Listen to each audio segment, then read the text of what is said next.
berwibawa di saat malam. Perkenankan saya moderator yang tampan membuka diskusi dengan mengucap salam. Assalamualaikum warahmatullahi wabarakatuh.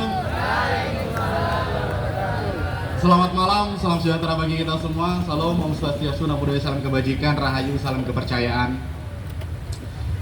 Terima kasih pembawa acara ya tadi. Ya, ini 16 tahun yang lalu saya juga berada di sini, tentunya dengan keadaan yang berbeda menjadi panitia. Dan tahun ini saya di kali kedua kalau tidak keliru ya, dengan Mas Dadang juga digelar bicara ya. Dan di tahun 2020 ini tentunya dengan tema dan isu yang cukup seksi sekali, yaitu tentang transformasi sastra di era digital, inovasi, tantangan, dan peluang sastra di tengah perkembangan teknologi. Tadi sudah sedikit direview terkait dari riwayat hidup dari Mas Dadang ya. Pengalaman editornya ada 13. Editor di penerbit Tema Litera, editor di penerbit Meja Tamu, dan beberapa lainnya. Buku yang ditulis 10. Tadi udah di-spill ya sedikit. Karya tulis di beberapa media masanya ada 8. Penghargaan yang diperoleh 17 yang ditulis. Yang ada tulis banyak ya Mas ya.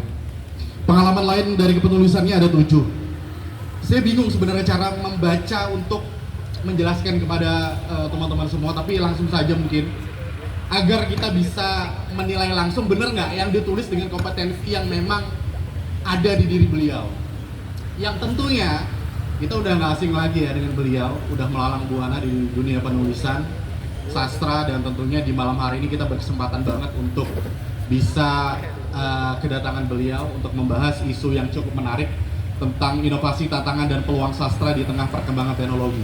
Bang, kalau kita boleh memulai perbincangan kita di malam hari ini, kalau abang melihat tentang sastra di era teknologi, ada AI, ada AI, ada ChatGPT, ada robot yang gampang banget nih ngebuatin puisi sastra.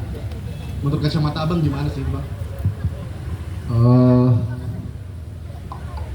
Ini emang kadangkala kayak ini ya, kayak dilema gitu ya, atau mungkin kita kayaknya perlu menggeser deh kacamata kita dalam melihat teknologi itu gitu ya, karena dalam beberapa percakapan dengan teman-teman sesama penulis gitu, banyak sekali orang yang menganggap teknologi itu sebagai musuh gitu ya. Berarti seakan-akan sastra dengan teknologi itu berada di posisi yang ada di oposisi biner gitu loh. Mereka seakan-akan saling tidak akur dan lain sebagainya.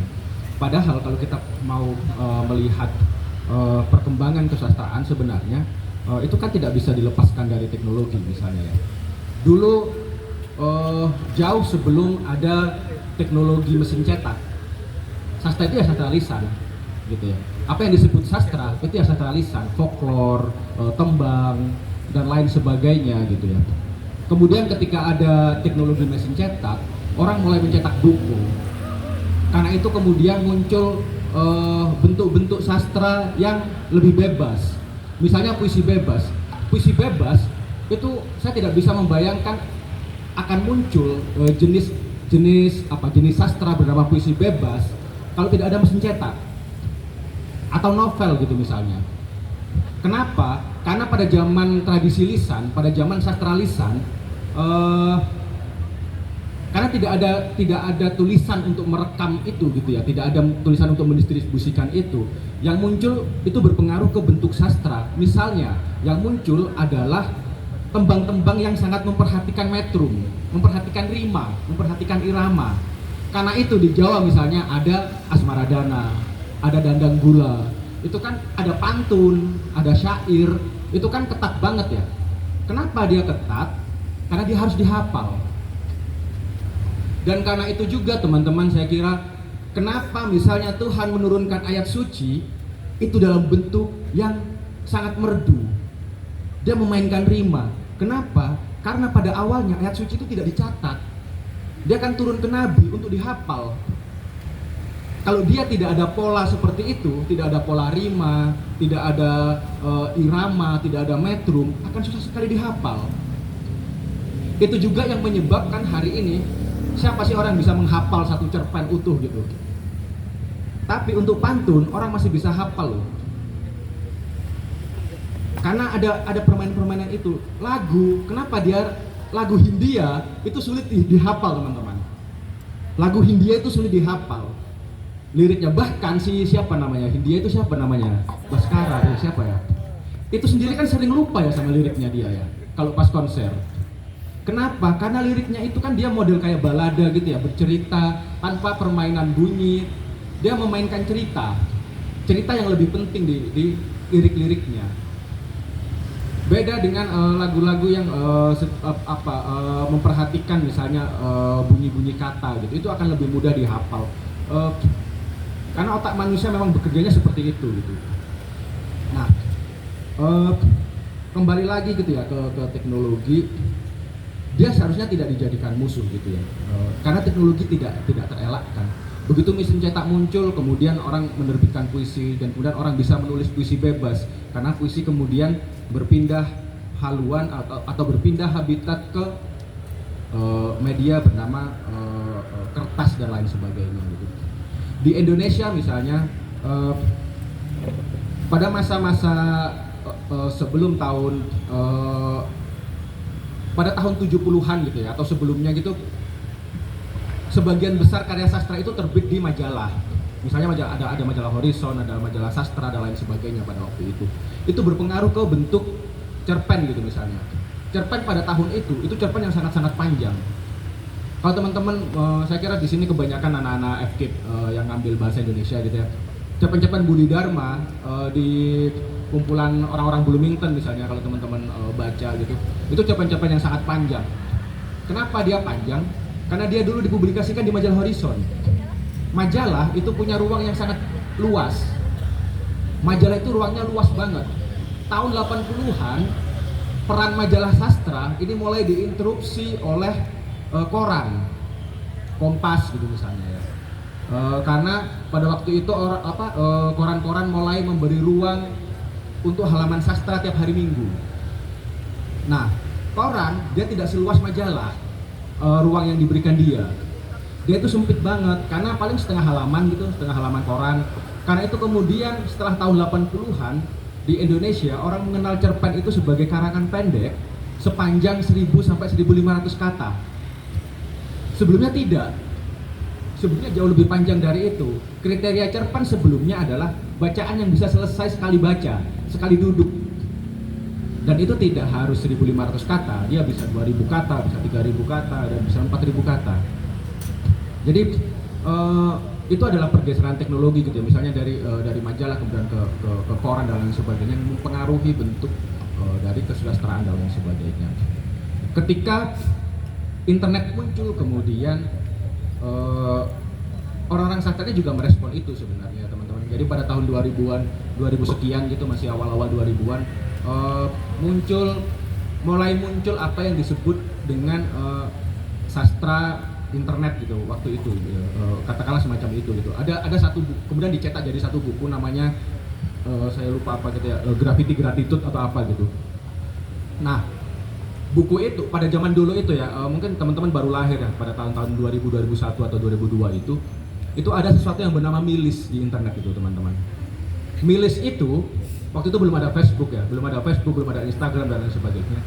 Milis itu cara kita berhubungan dengan orang lain tapi lewat email. Jadi dia kayak grup email gitu ya. Sekali kita ngirim ke milis ini gitu misalnya, semua anggota ini itu akan dapat kiriman. Itu tapi lewat email. Itu namanya milis ya. Nah, kesusastraan merespon itu, kesusastraan tumbuh di situ. Orang-orang yang ikut tergabung di Graffiti Gratitude itu misalnya orang yang sekarang kita kenal kayak Saud Situmorang kayak gitu ya, yang sangat berisik di medsos itu gitu, dan beberapa orang lain gitu. Nah, keberadaan milis ini pada tahun itu juga mendapatkan penolakan misalnya dari redaktur-redaktur koran. Ahmadun Yosi Herfanda itu adalah redaktur koran Republika pada waktu itu, salah satu koran terbesar di Indonesia pada waktu itu ya. Ahmadun Yosi Herfanda itu bilang gini, sastra-sastra yang terbit di internet itu kan sastra-sastra katakanlah kayak gini ya, itu sastra-sastra sampah gitu, sastra-sastra yang tidak lolos di koran, terus dikirimlah di milis-milis itu gitu. Nah, ada anggapan kayak gitu. Jadi ada anggapan bahwa sastra yang muncul di internet itu sastra kelas 2, sastra buangan dari sastra koran. Sementara kita ingat pada tahun 80-an, anggapan itu juga muncul. Sastra koran itu sastra yang kelas 2 di bawah sastra-sastra majalah Horizon. Hari ini kita tahu, atau sejak beberapa tahun lalu lah ya, sejak Bri Redana mungkin menulis Senjakala media cetak di Kompas, pada waktu itu juga sebenarnya kita sudah merasakan bahwa koran-koran itu sudah mulai berkembangan gitu ya. Suara Pembaruan misalnya tidak lagi terbit, Jurnas sudah lama sekali tidak terbit gitu. Kemudian honor koran juga turun. Saya pernah merasakan honor di Kompas itu 1,5 juta pada masa ketika harga rokok Gudang Garam Surya itu masih 8.000 teman-teman. Itu kita dapat honor 1,5 juta untuk satu cerpen. Sekarang ukuran saya mungkin rokok ya, karena saya merokok, saya tidak tahu harga beras masalahnya pada waktu itu gitu. Sekarang harga rokok itu 28.000. Mungkin bisa kita bayangkan ya berapa harganya, berapa ini gitu.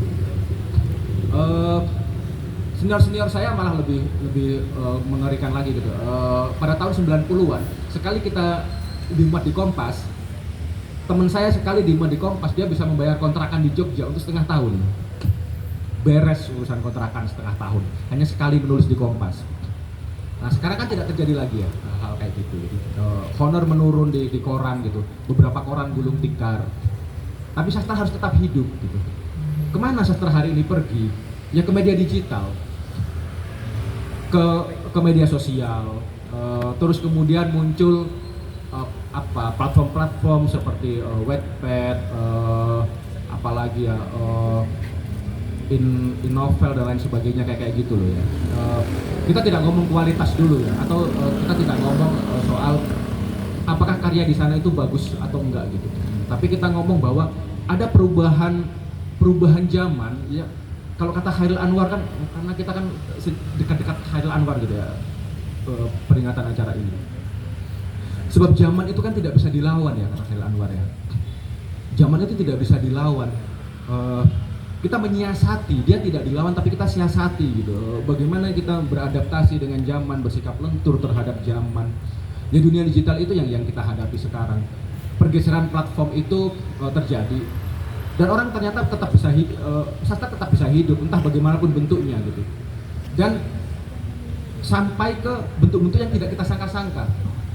Mungkin 20 tahun lalu kita tidak akan pernah menyangka bahwa sastra itu akan muncul bersamaan secara spasial gitu ya, atau secara ruang gitu ya, bersamaan dengan gambar dan musik. Hari ini itu muncul misalnya di puisi-puisi Instagram. Dia akan muncul bersama visual yang menarik dan dia muncul dengan musik. Puisi-puisi Instagram kan muncul dengan kayak gitu ya. Dulu kita tidak akan pernah terpikir kayak gitu tuh kalau kita tidak pernah tahu media sosial. Di koran itu tidak mungkin muncul. Hari ini itu muncul. Hari ini tiba-tiba kita mendapatkan lagi misalnya pembacaan cerpen di YouTube. Itu tidak pernah muncul ketika zaman koran gitu. Itu mungkin muncul zaman dulu banget gitu ya, zaman sastra lisan itu mungkin muncul ya, ada juru cerita dan lain sebagainya. Teknologi tidak bisa dielakkan. Bahkan saya selalu berpikir sastra itu sebenarnya teknologi juga. Dia tidak pernah bisa dibedakan dari teknologi. Zaman dulu banget ya, teman-teman. Ini keyakinan saya pribadi ya. Tentu saja bisa salah dan tentu saja bisa dikoreksi. Zaman ketika kelisanan masih menguasai kita, artinya ketika kita masih hidup dalam sastra lisan, di Jawa orang itu mengenal folklore Dewi Sri tentang sejarah padi. Padi itu menurut folklore ini mirip sebenarnya dengan Dayak Benua, Hunai. Kalau di Dayak Benua Hunai, kalau di Jawa Dewi Sri. Ada perbedaan sedikit lah. Dewi Sri itu membawa padi ke tanah ke Nusantara gitu ya, dengan diiringi satu saudaranya namanya Sadana. Di tengah perjalanan ada satu babi, ada satu celeng yang berusaha mengganggu, merebut benih padi itu supaya benih padi itu tidak sampai di Jawa atau di Nusantara gitu. Sadana ini kemudian menjelma ular, saudara yang dari Sri ini, untuk berkelahi sama si babi supaya padi ini akan tetap dapat sampai di para petani, supaya tetap dapat ditanam. Babi dan Sadana sama-sama mati, tapi Dewi Sri bisa meneruskan benih itu. Sadana kemudian menjelma apa ya? Dia menjelma burung pipit, dia menjelma ular, dan dia menjelma beberapa jenis angin gitu. Si babi itu dia tuh menjelma wereng, dia menjelma serangga, dia menjelma belalang. Artinya apa dari situ? Oke, itu adalah pengetahuan bahwa ular sawah itu jangan kamu buru, karena dia yang akan membasmi tikus yang jelmaan celeng itu yang akan merusak padi. Itu kan sebenarnya teknologi bertanam padi yang disampaikan dengan mitologi. Hunai juga kayak gitu. Menurut mitologi Dayak Benua, Hunai itu anak dewa, dagingnya dicacah sama dewa pencipta, kemudian ditaburkan ke bumi dan itu menjelma padi. Darahnya dia itu menjelma angin apa, saya lupa jenis angin apa, tapi ketika angin itu bertiup itu adalah pertanda ini musim menanam padi, karena Hunai leluhur kita sudah hadir kayak gitu. Darahnya kemudian juga menjelma ular dan menjelma beberapa binatang yang akan menjaga padi itu. Di Aceh ini mungkin belum terlalu lama ya, ini teknologi yang sangat terlihat sekali. Jadi pada tahun 2004 ketika ada bencana tsunami di Aceh, ada satu daerah namanya Simeulue atau gimana ya ejaannya ya, Simeulue gitu lah ya. Simeulue ini ada di pinggir ini, persis di pinggir pantai gitu, apa di tebing pinggir pantai. Aceh itu kan tsunami besar banget ya, mungkin terbesar se Asia Tenggara pada waktu itu, bencana itu. Gitu. Dia tidak hanya Aceh tapi juga sampai Thailand dan lain sebagainya. Logikanya, ketika tsunami itu muncul atau ketika tsunami itu terjadi, akan banyak sekali korban di Simeulue. Karena ada sekitar 7.000 atau berapa belas ribu gitu lah penduduk di tempat itu, di kampung itu tuh, di Simeulue itu. Pada kenyataannya korban meninggal dari kampung itu 7 orang. Dari sekian ribu penduduk, 7 orang yang meninggal. Itu berbanding terbalik dengan daerah-daerah lain. Kenapa itu terjadi? Karena sastra ternyata teman-teman, karena sastra lisan. Mereka ada tradisi sastra lisan bernama semong. Itu sastra lisan yang dilakukan untuk peneman anak-anak berangkat tidur. Isinya kayak gini lah kurang lebih kalau bahasa Indonesia ya. Jika air laut surut, jika saya agak lupa gitu, pokoknya jika ada gempa terus air laut surut, segera lari ke tempat tinggi. Inti lagunya itu kayak gitu, tapi dinyanyikan. Selama berpuluh-puluh tahun, orang-orang itu tidak tahu kenapa kok lagu semong ini terus dinyanyikan, sastra lisan ini terus disampaikan. Tapi ketika waktu itu, ketika tsunami itu terjadi tahun 2004, apa yang hanya muncul di nyanyian itu tiba-tiba terlihat di depan mata mereka. Baru ada gempa, air laut surut. Secara refleks, ingatan tentang lagu itu, tentang sastra lisan itu muncul di kepala mereka dan mereka segera lari ke tempat tinggi. Ternyata yang membuat lagu sastra lisan itu muncul ada peristiwa tahun 1907. Hampir 100 tahun sebelumnya ada tsunami juga di sana. Nah, peristiwa itulah yang kemudian, karena kan waktu itu tentu saja dengan teknologi yang tidak secanggih sekarang, dengan sains yang tidak secanggih sekarang, orang perlu dong memberi peringatan kepada anak cucunya. Dengan cara apa? Dengan cara sastra. Dijadikanlah lagu peneman anak tidur. Jadi persis beberapa jam yang lalu ya, saya melihat ada seorang kenalan, penulis juga gitu. Penulis ini kan kadang agak menjengkelkan, karena mereka sering sekali mengolok-olok kesastraan itu sendiri gitu ya. Dia dengan nyinyir gitu atau dengan sinis bikin status gitu. Emang apa sih manfaat sastra gitu? Kadang-kala di momen-momen seperti itu saya ingin menjawab kayak gitu. Iya, dia bisa menyelamatkan ribuan nyawa orang loh. Dia bisa mengerjakan hal kayak gitu. Sastra kalau tidak kita pahami, sastra kan tidak hanya berhenti di teks, di buku, dicetak, ini kumpulan cerpen, ini kumpulan puisi, dikaji secara teks saja. kan tidak seperti itu. Dia adalah teknologi untuk bertahan hidup. Dia adalah satu pengetahuan yang kemudian diakumulasikan dalam cerita supaya itu mudah dicerna oleh orang sebenarnya. Jadi bagaimana sastra hidup di era teknologi? Bagi saya sastra adalah teknologi itu sendiri. Dia bisa berpindah-pindah medium dan dia tidak bertengkar dengan teknologi. Itu sih sebenarnya kalau Iya, saya. menarik sekali. Kita applause dulu dong buat Bang Dadang ya. Bener ya, jadi kompetensi beliau dengan penghargaan record beliau ini kayaknya cocok banget ya dijadikan sebagai narasumber kita. Baik, nanti kita juga undang di sesi kedua, Bang, ada akademisi di sini, kemudian ada praktisi di bidang seni sastra dan ada rekan-rekan kita dari komunitas seni dan teater. Nanti mudah-mudahan bisa sambil diskusi dan tanya jawab, mungkin memberikan sedikit kritik, saran dan apapun itu oke, silakan saja untuk membentuk dan membangun khazanah keilmuan kita. Mudah-mudahan nanti bisa menambah referensi juga buat adik-adik yang mau nulis skripsi, ya tugas akhir atau bahkan tugas-tugas kuliahnya. Di momen ini juga bukan hanya sebatas kita ya seremonial belaka ya, memperingati cikal bakal lahirnya sastra modern Chairul Anwar gitu ya. Tapi memang ada muatan yang cukup menarik untuk kita sama-sama bahas, yaitu adalah iklim atau atmosfer sastraan ini memang tidak lagi bicara pada ruang-ruang yang monoton tadi seperti disampaikan oleh Bang Dadang, tapi transformasi ini jauh lebih menarik untuk dibicarakan. Nah, ini ada pertanyaan yang cukup menggelitik, Bang. Saya membaca di beberapa literatur, bahkan di jurnal-jurnal ilmiah ya, yang ini sudah diterbitkan di jurnal-jurnal terakreditasi, bahkan ini juga sudah menjadi konsumsi publik di ruang-ruang akademis di kampus-kampus. Saya mendengar ada beberapa teori-teori digitalogi sastra, ada hipertekstualitas sastra elektronik, ada kajian teknologi sastra antropomatematika digital. Saya agak bingung nih, Bang.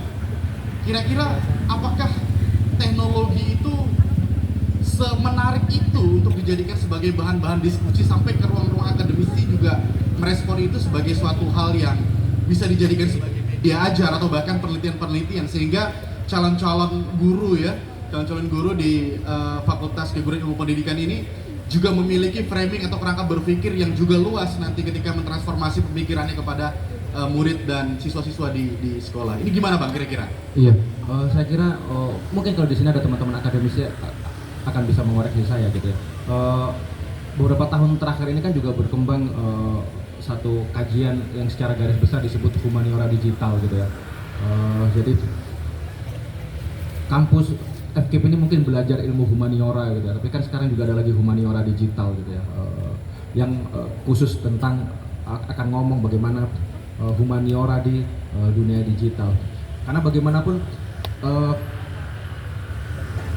kadangkala apa yang terjadi di dunia digital ini besar sekali pengaruhnya di dunia kita gitu. Bagaimana misalnya gerakan-gerakan petisi gitu misalnya ya, kalau kita ngomong dalam konteks yang lebih luas, itu kan berimbas ke dunia nyata, berimbas ke kebijakan gitu misalnya. Bagaimana kasus-kasus, banyak sekali kasus-kasus yang dulu tidak bisa diselesaikan, sekarang selesai hanya karena dia viral gitu ya. Hari ini mungkin kita benar-benar memasuki apa yang disebut simulakra gitu ya, dunia citra dari dunia citra dan sebagainya kayak gitu. Lewat apa? Lewat dunia digital seperti itu. Ini menarik sebenarnya, dan apa ya? Karena dunia digital ini dia juga menghasilkan satu cara berinteraksi yang berbeda. Orang itu bisa menciptakan sopan santun tersendiri loh di dunia digital itu. Misalnya sopan santun yang hanya muncul karena dunia digital. Karena itu dia sangat menarik, sangat layak untuk dikaji. Misalnya, ini contoh kecil saja gitu ya. Kamu di tag temanmu, kita di tag teman kita di story Instagram. Etika kita adalah mengeser ulang story itu. Itu kan sopan santun yang hanya muncul di dunia digital, gitu ya. Dan anehnya juga, dunia digital ini membuat yang saya tidak cukup paham sebenarnya adalah dia membuat kita juga gampang sekali bertengkar dengan orang lain gitu ya. Apa sebenarnya yang terjadi di dunia ini gitu?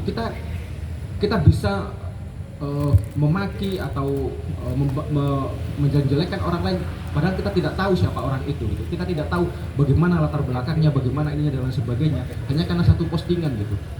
Saya pernah ingat ada satu masalah yang sangat trending sekali di media sosial, hanya karena orang itu memposting menu makan siang gitu.